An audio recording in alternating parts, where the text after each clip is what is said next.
I think in all great ballet companies there is extraordinary talent to be found in the underrepresented communities in a city. The arts is really a wonderful job, and people don't always see it as something that is obtainable for everybody, and it is. Houston Ballet has always been at the vanguard of inclusion, diversity, equity, and access. This scholarship is important because it's putting action behind our ideas and our ideals.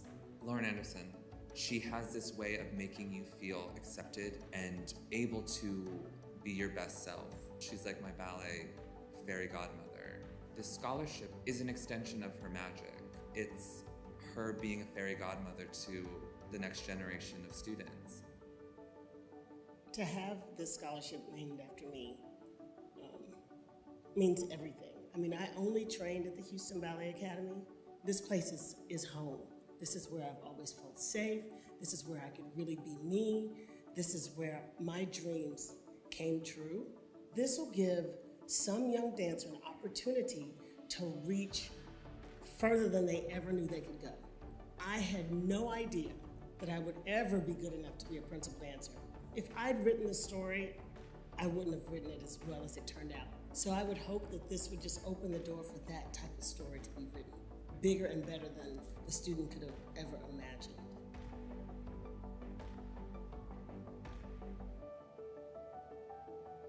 I'm honored to present the very first Lauren Anderson Young Dancer Scholarship to Eric Best.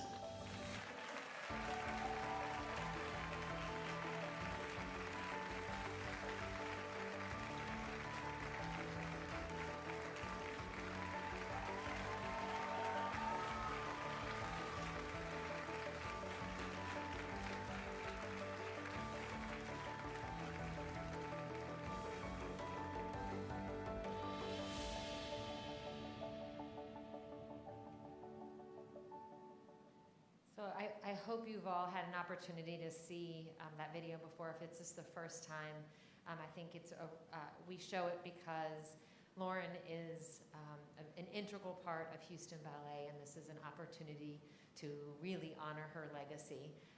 If you haven't donated already, we would love to have you be a part of it, and certainly share information about it on your social media. We're getting closer to meeting our goal. Our ultimate goal would be able to scholarship for students, which would be fantastic. So you all know Lauren's reach is broad and wide in the city of Houston, and we really hope to make that happen. So I'd like to invite my panel up, and I will introduce them. My name is Jen Summers. I'm the director of the Houston Ballet Academy, so of course that video is an important part of my daily life, because down at the end of the row here is a student who came into the school through, came into the school through the academy. Or what I wanted to say was came into the company through the academy and understands the importance of scholarships being available. So, all right, we are here for the final dance talk of the season. We made it. We made it through, or we're almost through the season. It's been a challenge, but we're here. And this dance talk, there is a lot to talk about. We are going to try to cover both La Sylphide and Sparrow in 1 hour.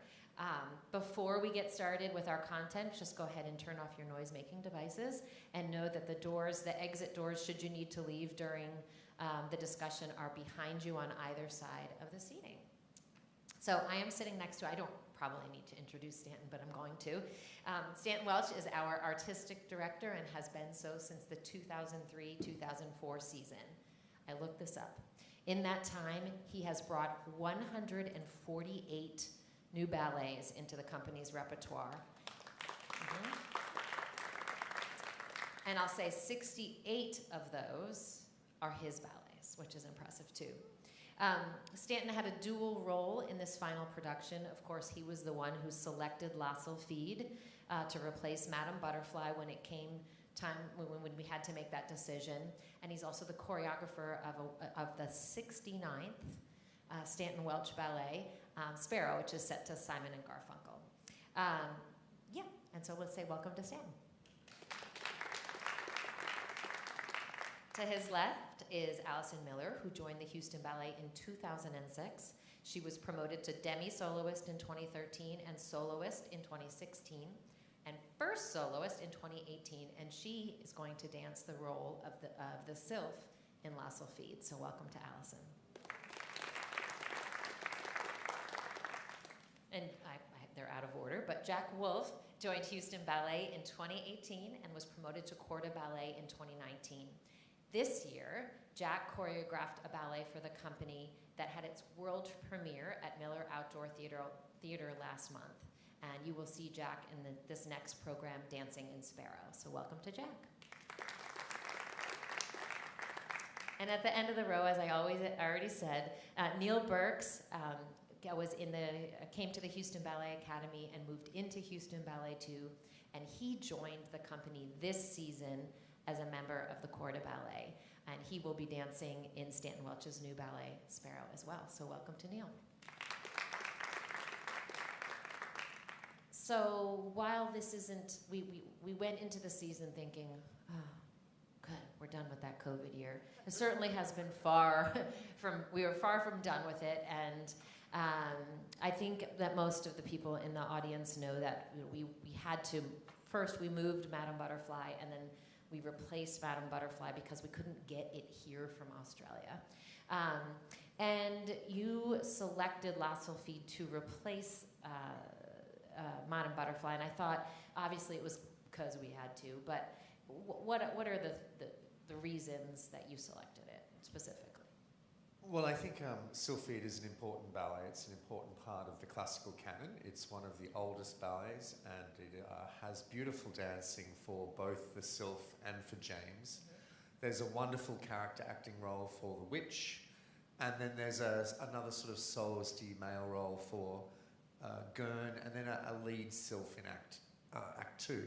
So it is a small cast, and it would work well in this current climate of us not knowing how we were going to work. So I felt like that ballet had existed in so many formations through World War I, through World War II, that we could manage to find a way to keep it on the stage. I suppose if it could make it through World War II, it could make it through a sure, pandemic. yeah. And I mean, it lends itself to even the patterns for the girls in Act 2. They weren't like swans with lines and squares like Bayadere. It wasn't architecture. The girls are kind of draped and positioned around the edges. So it could change in number. It has fluctuation. And a lot of productions, Act 1, the family are children. They're not even dancer level. We have a child, but we have most of the company in that. So it just gave us a chance that no matter what was coming our way, we could find a way to still perform Sylphide. That's interesting. You know, it's really considered, or it is the oldest ballet that companies still perform, having its premiere in 1832 at the Paris Opera, and then with choreography by Taglioni, and then re-choreographed in 1836 by August Bournonville, and that is the version that we do. So yes, and I mean, we based ours on Eric Brun, who was one of the most famous dancers of the Bournonville style. He actually set versions of Sylphide in many countries, Australia, Canada, and America. And then the person that we had set it for us last, Johnny Allison, who was a coach that we've had come here for 16 years, Bourneville trained, had also learnt it from him. So the lineage was very, very precise. It's one of those ballets like Giselle that there isn't a lot of wriggle room. You know, they trimmed all the fat out of the ballet many, many years ago. So now what you have moves pretty quickly. It doesn't have scenes that you're wondering what's going on. It's pretty boiled down, pared down. So it is a shorter ballet than what we're used to because it's a romantic era and has only 2 acts. What prompted you to add another ballet to the program? Well, you know, for me, very much a part of my mission is opportunity and chance to dance. So for me in Australia, growing up as a man in ballet, let's talk about Sylphide. The men are in Act 1 and they do no steps from ballet. They do some character dancing. The women are in Act 1 in flat shoes, also no ballet, just some character dancing.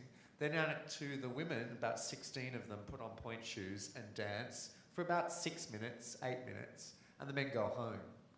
And that just was never good enough for me as a dancer or as a choreographer, and Maynard did it in the Australian Ballet, so we'd always have a ballet before Madame Butterfly, before Giselle, and it was mostly to supplement all these hungry dancers when you do in a really old historic ballet. Now, we changed things here. I took Bayadère and Giselle, and I put dancing in it for everyone, and then we don't need anything in front of it.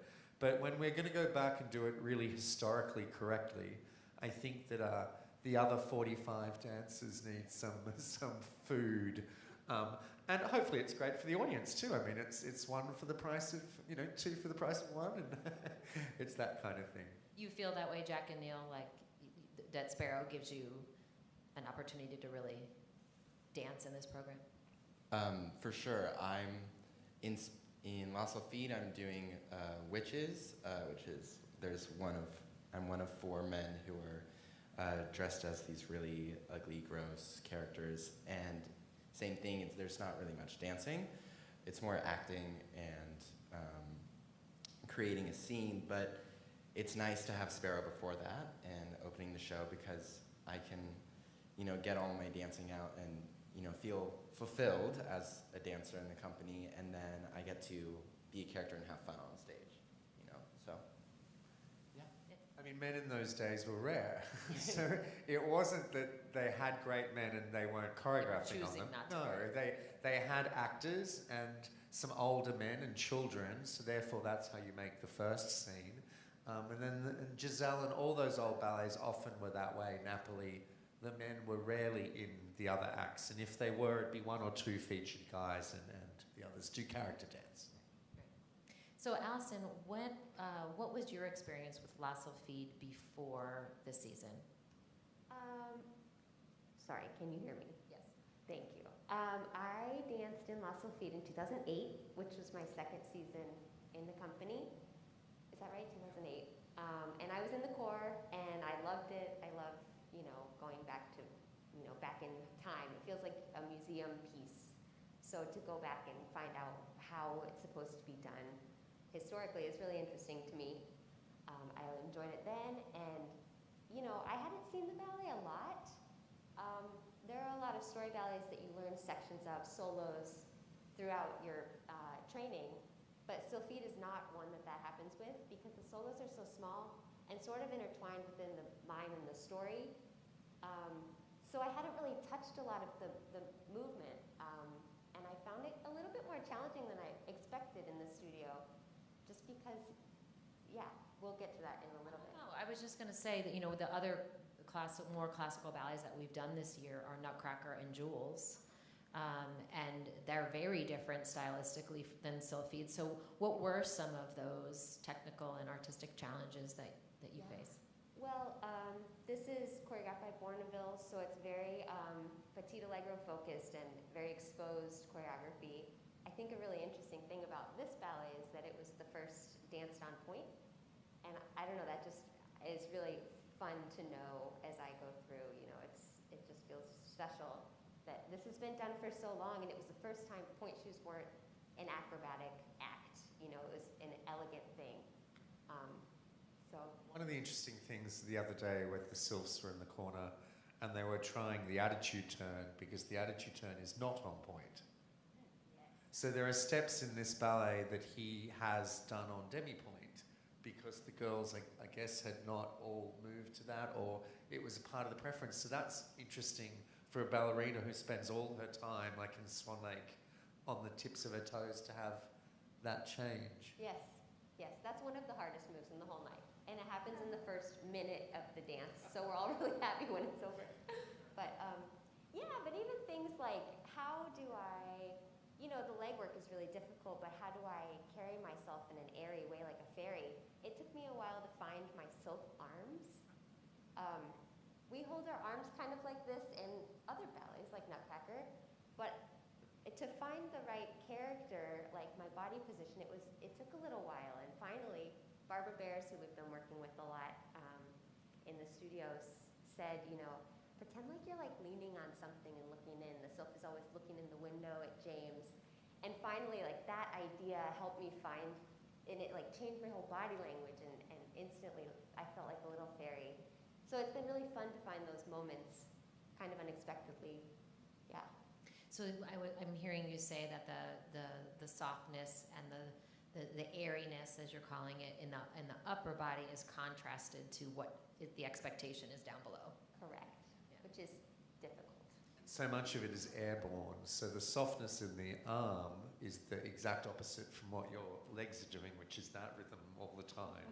To power up. Yeah, to power up and to be so light and never see the heavy landing. It's not a way that we always jump. We often... Yes, the timing has been a little bit hard to understand. A lot of the things we do have an accent up, and this has a lot of down, and sort of figuring out the musicality has been interesting. What about James? Because he's a human, and he's still, I mean, he's got the challenging Bournonville choreography as well.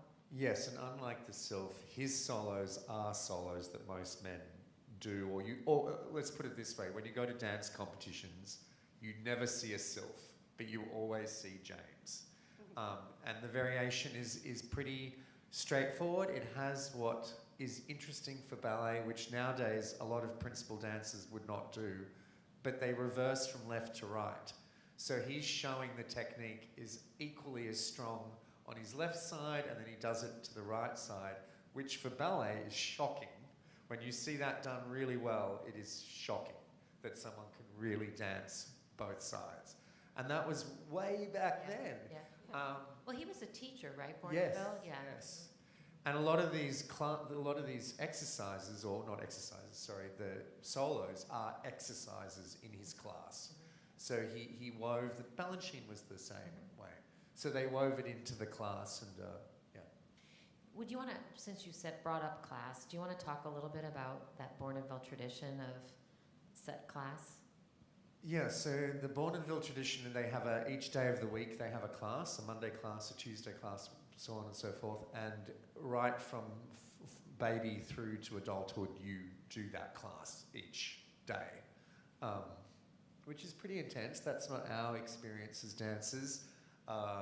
They're very hard exercises. They don't often use port de bras.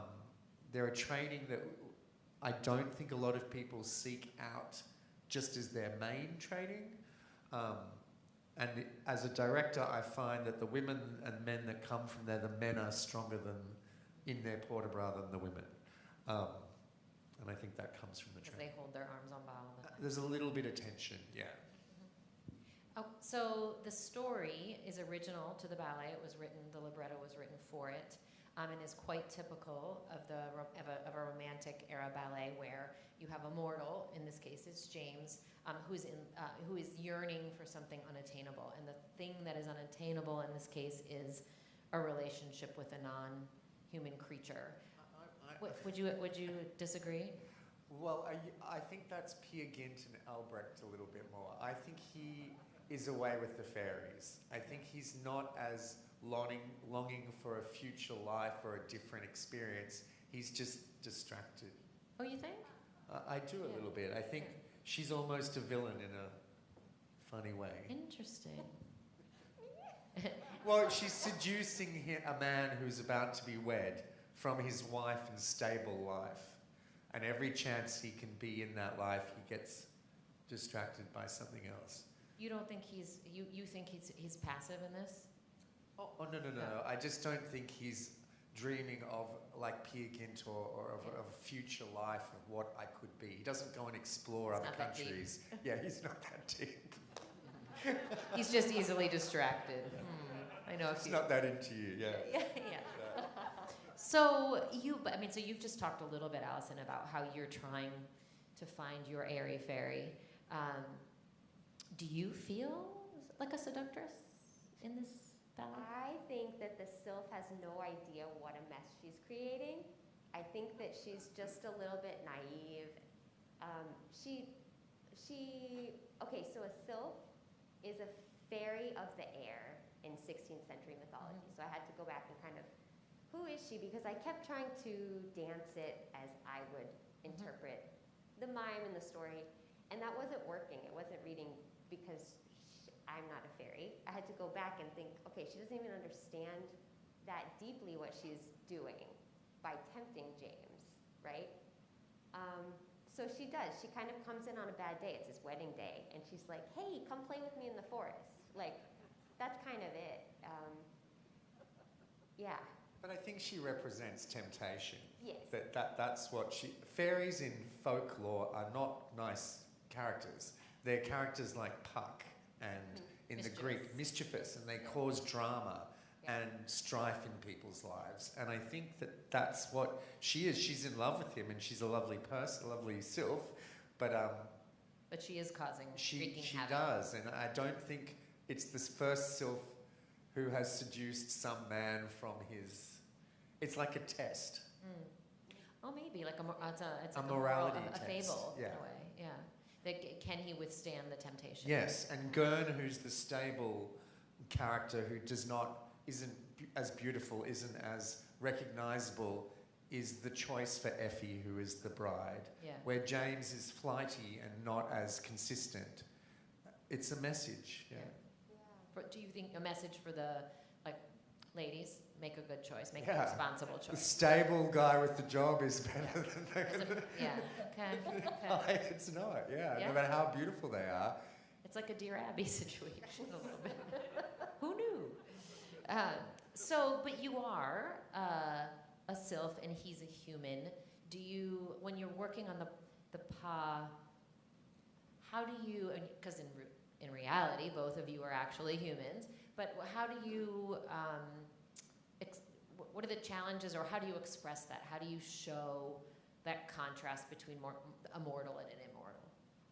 Kind of like I was saying, finding my fairy. I had to work a lot on the mime, on not pointing like a human. You point like a non-human, like a creature. Finding things like that just really soft. Like you're always just moving through a cloud. I'd say the quality of movement. And it's full of really old-fashioned mime, really the beginning of mime. Yeah. And that's hard to do sometimes, to really invest in that story. Gurn has a whole series of gesture to the audience. I saw her, him chasing her, and all that kind of stuff. So I think that's always an interesting challenge as a dancer, to take old mime, which feels kind of slow in its language. It sort of stops the dancing. Yeah, it stops the dancing, and it's kind of, I guess, as an actor, if you were doing Shakespeare and suddenly you're delivering lines in a different way of saying English or of verse. Yeah. And it feels sometimes a bit like that. Nowadays, we act in a more natural way. Yeah. So do you think she's a fairy, but do you think she really loves him? I think in her own fairy universe, she does love him. She's always bringing him strawberries or water, cute birds. Like, she does all these things for him. He's uninterested, which she doesn't seem to notice. But yeah, I think that he's uninterested. Yes, he doesn't want her gifts. As soon as I think that it's about getting each other's attention. It's about shiny objects. It's like a siren to me, a little bit. She is, yeah. That she's seducing him into the woods, into the failure of his life. And he never recovers. That's the end for him. And the Gurn and Effie go on to success, and what the moral of the story is them, not the Sylph or James. Right. Does he love her, or is he just distracted by her? Like, it's not love like we see it in Giselle. Like, Giselle is profound love, I think. For both of them? No, for her. Yes, for her, yeah. I feel James is in love, but in love with the magic of something different. Yeah. He's not in love with consistency. Yeah. He's what Allison said, the shiny object. Yeah. And that's his downfall. And then I think she is kind of in love, but in a fairy way. What does that mean? Right. And which could be of the moment and not exactly permanent. Spontaneous. Yeah. I like to think that Act 2 is her ideal. When she brings him to the forest and they're dancing around and she's showing him things, that's her ideal. She would love that forever if he didn't kill her with a scarf. Yeah. Right. But then that. Spoiler. Accidentally kills her with a scarf. Yeah. So Stanton, why is it important to keep performing these historic ballets? Because unlike other romantic and classical era ballets, this one's really retained its original choreography. So why is it important for the dancers to do these works? I think because it's a good work. I think that the solos and those sort of steps that continue in Bayadere or Sleeping Beauty or Swan Lake or Sylphide are because they're good. And that even as a dancer today, they're challenging, they are technical, they are still almost, they are unobtainable still. And that kind of makes dancers hungry, because we've got to get to that place. And I think as a story, it gels, it works well. There's a humour to it, you feel very connected to all of the characters in Act 1. It's not a surprise. Witches and fairies were a part of all of our folklore in every country, so that all sort of makes sense. So I think it's a good universal ballet. I mean, they are in kilts, but that's the only thing that sort of puts it anyway. Yeah. That's interesting. I mean, it's interesting that the oldest ballet is also still providing that technical challenge for the dancers. That's amazing. Very much. Yeah. All right, well then, so this is the oldest ballet in our repertoire. We're going to transition to the newest ballet in our repertoire. So when you were first telling me about this, I have a very personal connection to Simon and Garfunkel. Why them? Why the songs that you selected? Well, that's a big question. But for me, Simon and Garfunkel is like the soundtrack of your life. So I can't remember a period of time not knowing that music. Like the Beatles, like Elvis Presley, Judy Garland. It's all my mother's LPs, and we as kids would listen to them and play and dance to them, and that was sort of soundtrack. And then in my own life journey, I really fell in love with them when I was a teenager. I certainly love them for karaoke. They're great songs to sing. So it just feels like music that I can't remember not having. And during COVID, I felt it was great to return to nostalgic music because it made me happy instantly, where some of the classical music was always too soulful in a way, and I needed something that triggered me into happiness, Billy Idol, and this music did. So then I wanted to make sure that I wasn't using the most obvious ones. I mean, A Bridge Over Troubled Water, I can't listen to and not cry, so I don't know how I would choreograph to it. So it was a little bit more obscure. And there were a couple that I really always knew, always had an idea of what I'd do. They were the anchors. I mean, so this has been music that's been a part of your whole life, so you've been thinking about the choreography for a long time? Before I made ballet, I just made little plays to music. So I was bossing neighbourhood kids around from 5 all the way through to all of this collection. Sgt. Pepper's Lonely Heart Club Band. Yeah. And we'd make dances and then bring the parents in and present them. And they wouldn't all be dance, they'd be fighting and all sorts of weird things. But this is what we did before we had phones. Yes, before television too. Yeah, right. Yeah. When you like everything was a commercial. Yeah. There were 3 stages. Yeah, so that was it was always a part of that part of my life. So, but you did pick songs. I mean, they have a huge, obviously, canon of songs. But you picked them and then you put them in an order. Which is always hard and it takes a while. But Cecilia and Hazy Shade of Winter, I knew were the two that I've always wanted to choreograph to, and Scarborough Fair. So those 3 songs, I knew how I wanted them to be, and I knew I wanted to open with Cecilia into Scarborough Fair because that was the album originally that I had, and then finish with Hazy Shade of Winter because I actually grew up with thinking that was a Bangles song until I was in the 2000s and realised it was them. And then I went on a search and I wanted to find music that was different and had different feelings to me. And I came up complementing the original selection. Yeah, and the dances that we had. I mean, I knew that had all the men because they weren't in Sylphide, and I had pretty much all the soloist women because they weren't very heavily used in Sylphide. The core is, and the lead character. So I, in COVID style, tried to keep free in my imagination as to what that would be like. And then I picked the other songs, which was Only Living Boy in New York, which I felt had a sadness and an orchestralness to it.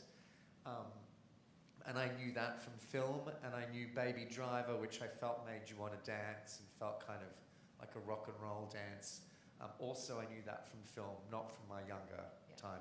And then the last one I found was Sparrow, and it was so unique and different and like a folk song, and I knew instantly that I needed that ballet. I mean, needed that in the ballet, and because you could see choreography to it, or that yes, it balanced the. That you either sometimes I can hear something and immediately I'm like, oh well, I know what I do. It's the men come on here, and blah, blah, blah. Yeah. Or and some you don't, and it takes years, or you never get it.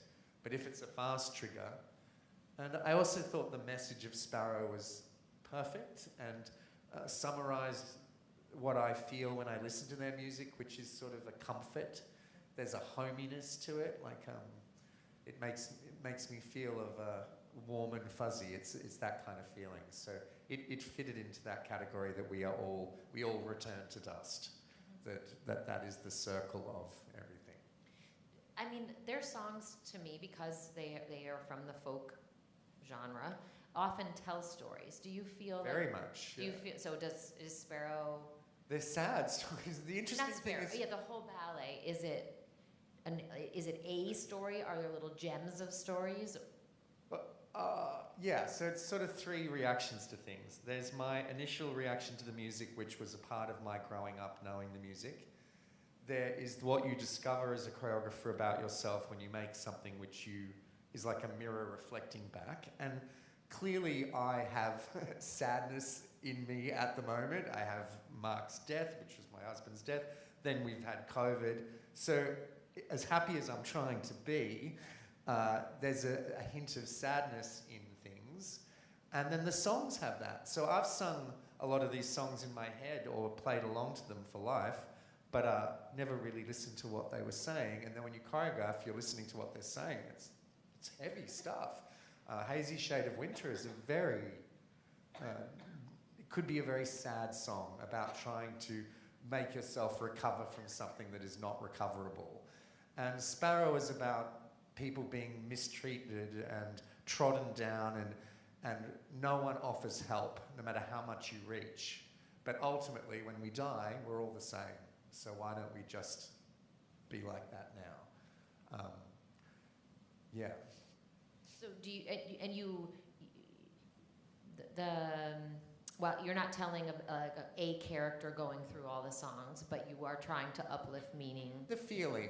I mean, I think Cecilia is like a pub song. What's the song that everyone sings when they're all loud and drunk and fun together with your family or at a pub? And the energy of it is like that. And then Scarborough Fair is when I was a little kid and mum and dad were dancing. I was babysat by all the soloist girls in the company. And they were all, playing Carole King music and crying about their boyfriends and burning incense. And I was like 5 or 6, loving them all with their long, long ballet hair. So that's that dance. It's these 5 sort of wafty girls. And then Only Living Boy in New York is about separation, about losing someone or something. And then Sparrow about death and moving on. And then Hazy Shade of Winter is sort of getting on with it, even if it's not what you want it to be. Right. Yeah. So we know your work, you choreograph classical and contemporary ballets. Where does this one? Oh, very contemporary, I think, for me. I just think because the girls are in flat shoes, which I've only ever done twice in my life. Yeah. So as contemporary as I've been with play, they were in point shoes. I still kept the girls how I know how to choreograph. It was only in Dead South and then this that the women have gone flat shoe. And we tried to make it very much a unisex ballet. So the women are second cast and covers to a lot of the men's spots, even though it is predominantly men. So it's kind of interchangeable a little bit at times so far. So you two down there, you've danced a ton of Stanton's work. Would you agree this is the contemporary side of things? And talk a little bit about the movement. Yeah, for sure. It's definitely more on the contemporary side of things. And for me, I think it really ties to In Good Company in Dead South, what we did at the start of the season. That sort of homey feeling and camaraderie and people dancing on stage, song by song, just lifting each other up, and everyone's just having fun, and each song brings its own feeling and its own message to the movement, and I think the movement supports what the words are saying as well. So I think that helps carry through the whole. It's interesting listening to you because Stanton's talking about some of the heaviness, but you really are enjoying the movement. Well, he's the sparrow, so right now, so I think, Jack learns at 2 Jack dances in The Only Living Boy in New York. I think for everybody, because of the style of making it, where you don't know who you have, you come in, and who's there steps up, and we make it together, has created a lot of great opportunity, I think, for people. Tell us a little bit about Sparrow, Neil. In terms of like the movement, who are you? Yeah. So I'm Sparrow. I actually learned more about it from what you were just saying. In terms, I was thinking of it as a soft silkiness to the movement, but now I definitely can think of it more as what you were saying as to like the depth and going through life like you were talking about. But there's a softness to it, there's a mellowness to it. I'll just describe the song a little bit. So the sparrow is broken and tired and looking for a home, and he goes to different animal groups, and they are busy with themselves. The swans are too busy preening their feathers to care, and I can't remember the other animals, but there are other groups that come on, and they have the same reaction. So no matter how broken he is and tired he is, these other people are too involved with themselves until finally he dies, and then everyone turns to dust and they're equal together. So just to explain. So Didn't mean to interrupt you. Yeah, no. You were saying though that you find a softness and a smoothness to the movement, even though he's broken. Yes. So yes, he is broken, and I feel there are sections where I go from different partners through parts of the song. I start with 2 men partnering me and moving me through my movement, and then after that I go to the other side of the stage and do more movement and partner with some girls, and 2 more guys come on stage. So there's a brokenness to it in between each sort of partnering section, I feel, but I'm also trying to connect it and make it one blending sort of soft, pillowy feel is where and you, maybe that soft smoothness, like you're connecting one group to the next. Is that? He's sort of he's reacting to the waves of what's happening to him. I don't think the sparrow knows he's broken. He's going through his life. Yeah. It's a view of other people on how we treat each other. With the bird as the metaphor. Yeah. And the sparrow is us all. Yeah. Jack, do you have anything to say watching Sparrow? Watching Neil do Sparrow, it's, does it very well. It's very pleasing to watch, but it's interesting to hear more about that he's broken, but still, yearning, and it still has obviously that soft value. And thinking about the choreography now, it's very, there are broken angles in his shapes to symbolize that he is broken, but then he follows through with a softer movement quality, where he glides across the stage, or he's slid by 2 other men, and it creates more. There's angles to it that show that it's not natural, that he's not in his, I guess, prime. Mm-hmm. But the softness and the sliding is showing that he's just keeping on going. What about The Only Living Boy in New York? What do you? I have not seen any of this choreography. I'll add so that the audience knows. So at the very beginning, for me, it was based a lot on the idea of when we hadn't seen each other for so long. How good Sparrow, that first Only Living Boy. Only Living Boy. Got it. How the first hug felt when you hadn't seen someone through all this COVID stuff, and you weren't even aware necessarily that hugging, the energy that transfers from one body to another, from truly being held. Mm-hmm. So that's the birth of that dance. And I now hearing that, I totally understand, and I found it very interesting with Only Living Boy in New York that we start with a pop between two men and follow with a pop between two women. And for me,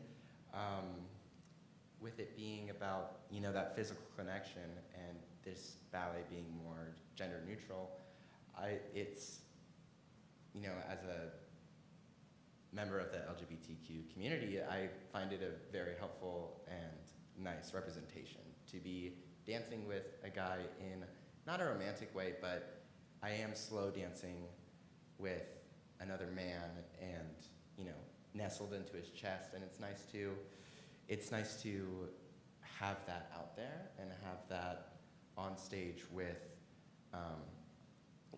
not only just showing that it's two men can fall in love, it's more about that, it's the emotional, it's the hugging energy, it's the longing for physical touch, which I find very, I actually love Only Living Boy in New York. I realized my sexuality while living in New York, so it's walking forward before the music starts and knowing that it almost feels personal, which is very helpful as a dancer to follow through with the movement. Yeah. Did you know this music before? Did you, the ballet? I did not. None of them did. Jack, this is the second time I've asked. I mean, you Allison this question. maybe, but I was like, wow. I asked Jack in the elevator about David Bowie too. Now he knows too. Now I, you know, listening to this music, I'm like, oh, it's so good. It's so cool that they use different instruments than we do now that are, you know, they provide a different feeling. And I'm like, why don't we keep that? Why don't we keep doing that? But same with David Bowie and being in pretty things. You guys were cool. We're cool. It's because people were playing instruments, they weren't pressing buttons. Pressing buttons, exactly. Yeah.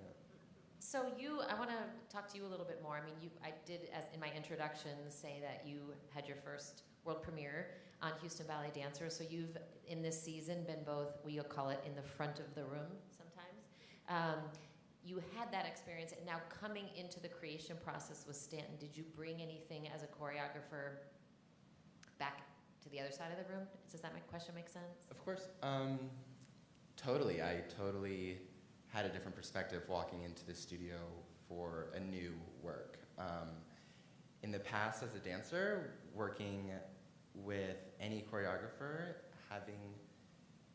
there's a certain repetition in doing the movement, and You mean when they're setting it on, like creating it? right, and it can be physically challenging, and it's hard to keep going,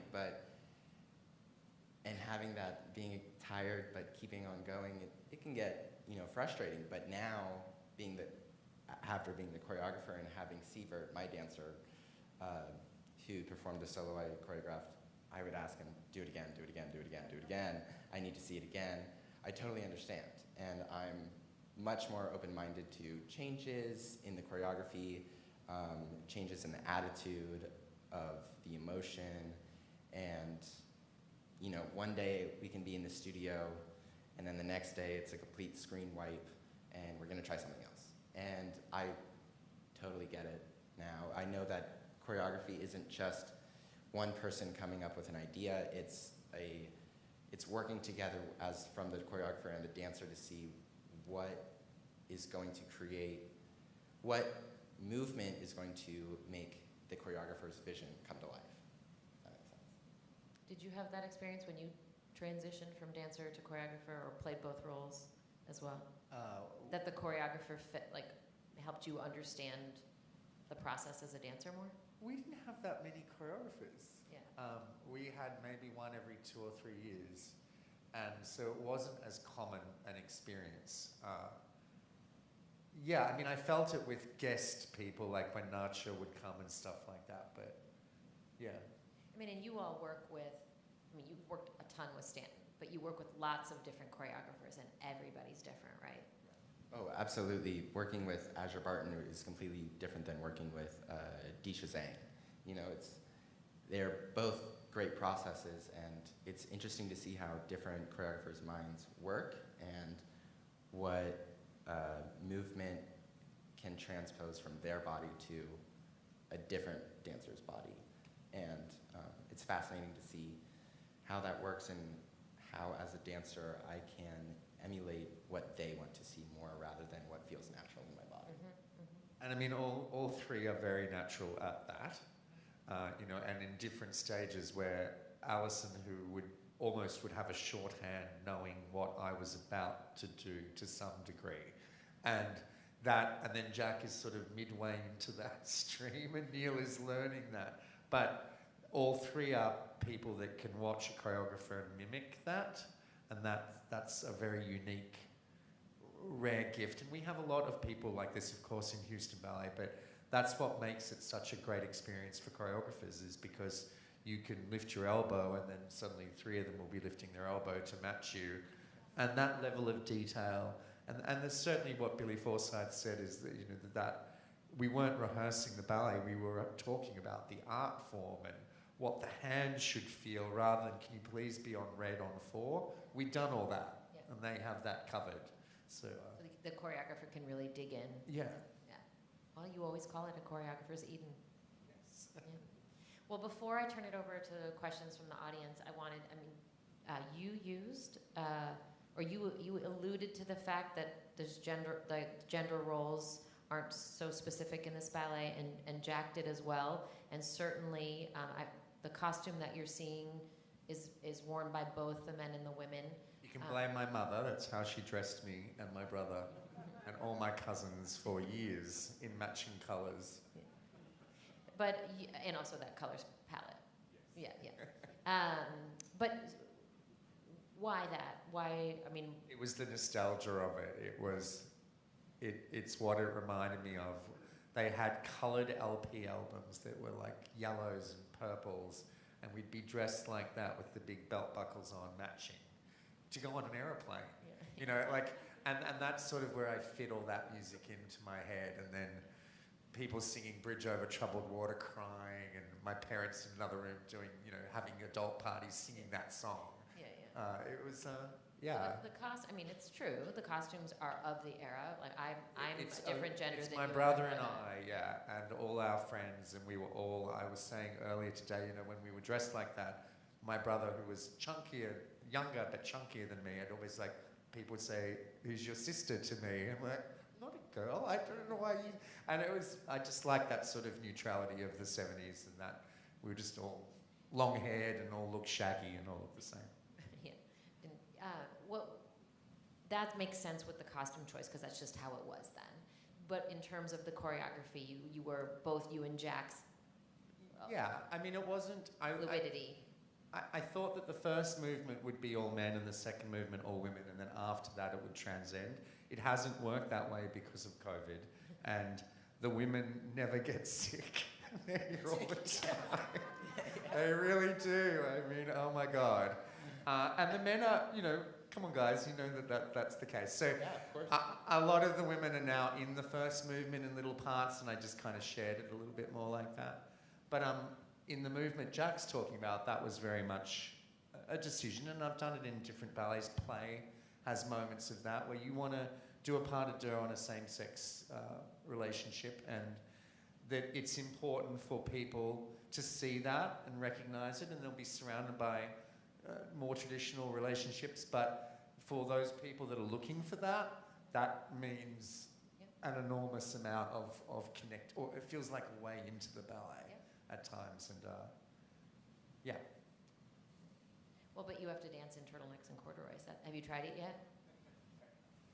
I mean, ooh, in June in Houston. No, I have not tried it. We will find out tomorrow night in the tech rehearsal. Yeah. Sure, tomorrow night. So it will definitely be interesting. I'm excited to see how it feels and portray the character that I want to portray, and in each song fulfill the movement and just see how it goes. Yeah. Well, we're excited to see it. All right, so now's the time. I'm going to go ahead and ask if any of you have questions of our wonderful panel. Please remember that I like to, or actually it's more for you, I like to repeat the question into the mic to make sure everyone can hear it. Who has a question? Be brave. Yes. Oh, sure. The costumes for the Sylph and for James. Yes, we can talk about those. Stanton, you want to? Well, it's a traditional romantic tutu, which is what the Sylph is. So that was when the tutus came down to mid-calf, just above the calf, which was still in those days very sexy and risque when that was first done. And then also what was, kind of sexy was the shoulder straplessness of those costumes in those periods. And in the costume, which is unique for the Sylph, is there's a wire in her armpit which she pulls, and then the wings, this one doesn't do it, will fall off. Because when she gets poisoned by the witch, her wings fall off. It's pretty graphic horror. And she goes blind, and then she dies. So that happens on stage, and they're like little release pulls underneath their armpit. And if you're really watching, you'll see the choreography where that's designed to happen for each wing to fall off. And in the ballet, she's actually not partnered at all. He never touches her until like the last second, maybe. So they have quite hard wings. Like in Giselle, there aren't wings like this because you can't partner, really. But in the Sylph costume, because it's not there, she has quite hardcore wings.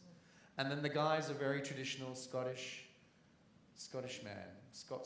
Sorry, I don't know how to say that properly. Scotsman. Yeah. With the kilt and the sporrum and all of that. And in the knee socks. Mm-hmm. Yes, a lot of fun to dance in a kilt. Yeah. Helps you turn. It has weight to it. The girls feel that sometimes when they do pirouettes. When you begin a pirouette, if the costume has momentum. weight to it, it keeps you going. It has momentum to it. And also the big woolen socks are nice to feel. Have either of you performed any of the James variations? I have not. Sorry. I have not performed it, but my final year in school in New York, I was the cover for James. We did a production of La Sylphide as our graduation, and I never got to put on the costume, unfortunately, but those solos are very hard. Yeah. And I mean, you're jumping and you can't move your arms to help you at all. And it's a hard ballet for these men, and like Stanton said, with going right and left, as a student, as a professional, it's scary, but as a student, it's very scary because you really haven't, my last year in the school, I still didn't feel solid on my opposite side. So I never felt solid on my opposite side, so I'm not sure what you're aiming. I mean, it's hard, right? Very do hard. Both sides, no matter how practiced you are. Yeah, I agree. Who else? Yeah. So, Jack, I loved your solo at Miller Theater. Thank you. Have you done a lot of choreography in the past, and do you hope to do more in the future? So the question is for Jack about choreography. Sharon loved his piece at Miller. Have you done more choreography, and do you plan to do more in the future? I haven't done any other professional choreography. I did a solo for the HB2s last season that was performed at their graduation by Jackson Miles, who's currently an apprentice. But I have been, over the summers, I do choreography for local dance studios. I grew up here in the Houston area, and I go to my very first studio, Precision Dance Academy, every summer, and I set at least one or two works. They're usually very contemporary, or last year I actually got to do a tap piece, which was a lot of fun. And I hope I'll get to continue to choreograph on a professional level in the future.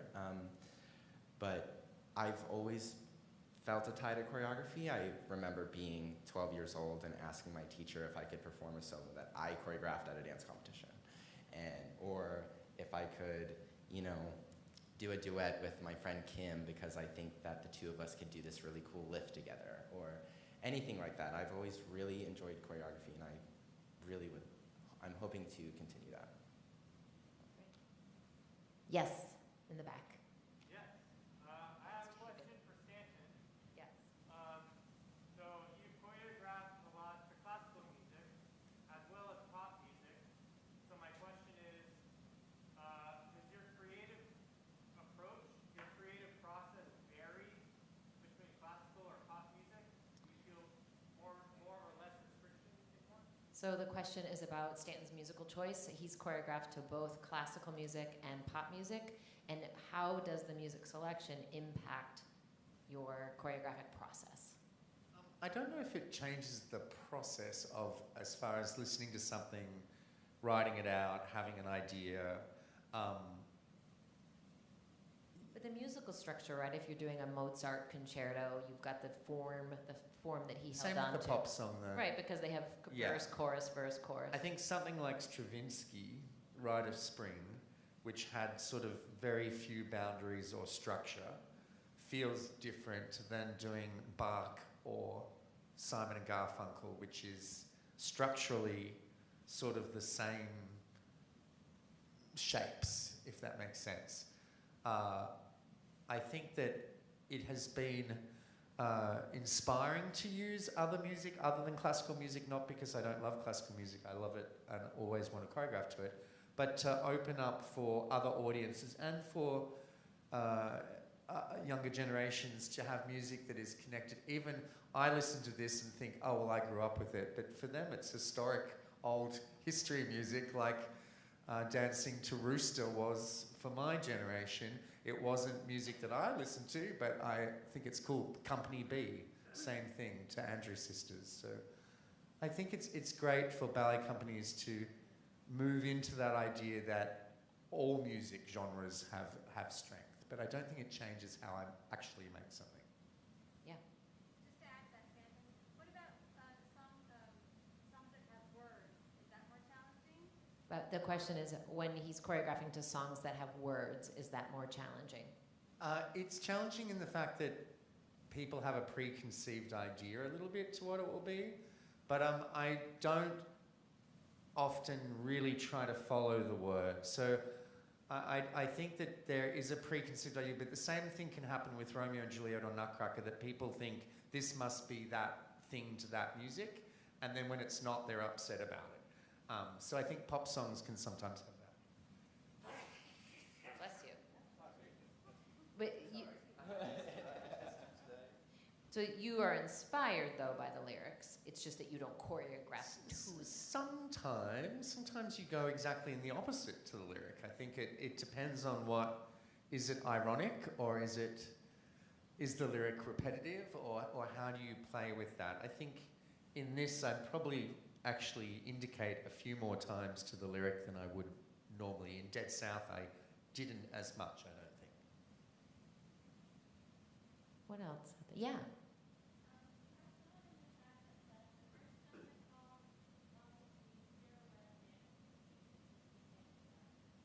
This question is coming in from our live stream. The first time they saw La Sylphide, Sara Webb did the Sylph. Is this the same production? It is, right? If it was Houston Ballet dancing it, then yes. It's not the same production, no, sorry. We have restaged a new production based on the Bournonville. The last time we did it was Johnny Allison's production, which is not the one that we're doing now, but based on the same thing. Okay, and then also, that could have also been the Ivan Naj. Except I don't think Sarah did it then, because I was doing Indigo then, was the last time before that they did Sylphide, and she was not. Got it. All right. Anything else, Emily, over there? Yes? Anything you're working on now you'd like to share with us? The Simon and Garfunkel. Tomorrow is our first tech. But I have been at home listening to other music, just having Dewey here, who's the actor for Young Person's Guide to the Orchestra, made me go home and listen to Peter and the Wolfe, because I think I was trying to find other narrated ballets. There's a great Stravinsky piece with narration with the fiddler or the violinist who sells his soul to the devil. So it'd be fun to do something with. He's such a talented person, and it's fun to have a different sort of art group with us, like an actor. We've had painters, we've had singers, But that was unique. So that's kind of where my brain has been Good. between.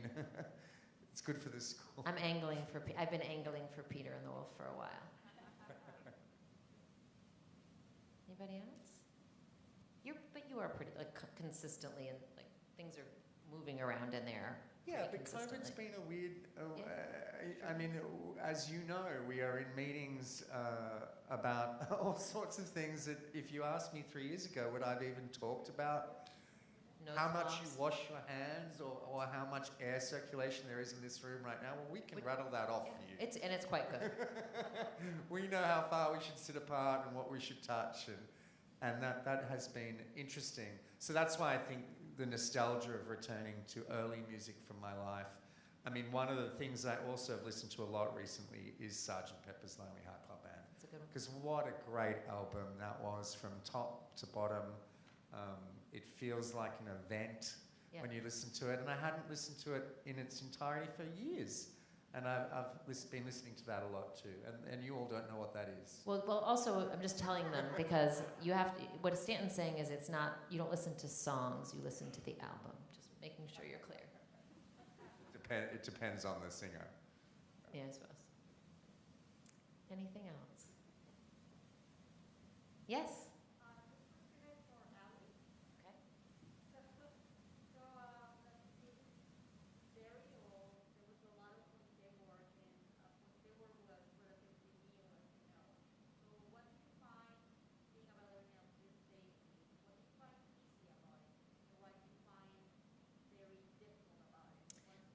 About this role in general, specific? About what? About the Sylphide. Yeah. So the question is, I'm going to summarize and make sure I've got it. The piece that she's doing this time, the Sylphide, is very, very old. And what does she find challenging about it, and what does she find easy? Dancing on point. Ah. Right. What is so difficult about it? What's easy about it? What was your experience dancing? Some people that were very old, that's very old. Yeah. So this is a specific question about the point work, because, of course, as Ali was saying, this is the first ballet that used point shoes. What's challenging about it? What's easy about it? Well, I found it kind of amazing how relevant it is now. And to be honest, there aren't 32 fouettes. There's no piqué turn manège. So upon looking at it, it's a little bit simple maybe, but it's so difficult. And there's some really old videos you can see on YouTube. I can't remember if it's from 1903 or something I was watching yesterday.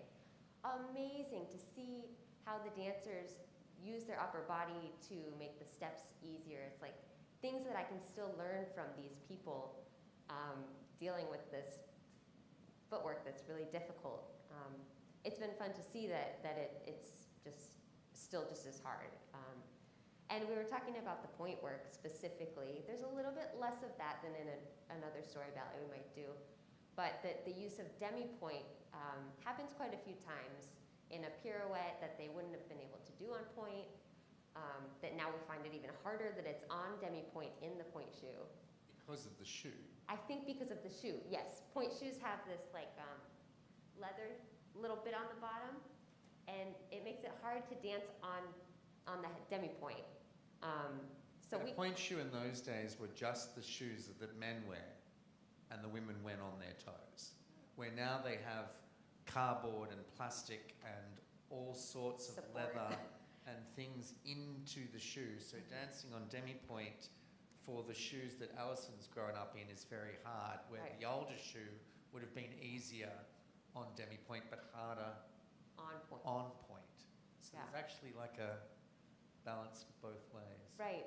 So it's, I mean, I'm obsessed with my point shoes. It's been really fun to figure out what kind of shoe I need for the part, and what in first act, I like it a little softer. In second act, I have more bourrées, so I need a little bit more of a shoe. Yeah. What's Allison's great at, and is it super important for this ballet, is the shoe makes no sound.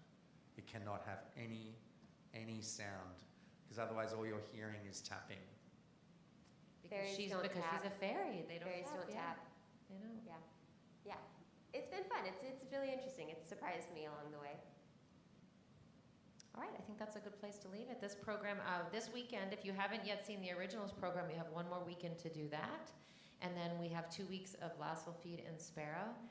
Thank you for a wonderful season of dance talks. This audience has gone with us as we were all virtual, and then a couple of us in person, and we really just, I really appreciate your continued commitment to events like this, deepening all of our knowledge about what we see on the stage. And we look forward to seeing you at the theater and then right back here next year. Thank you so much.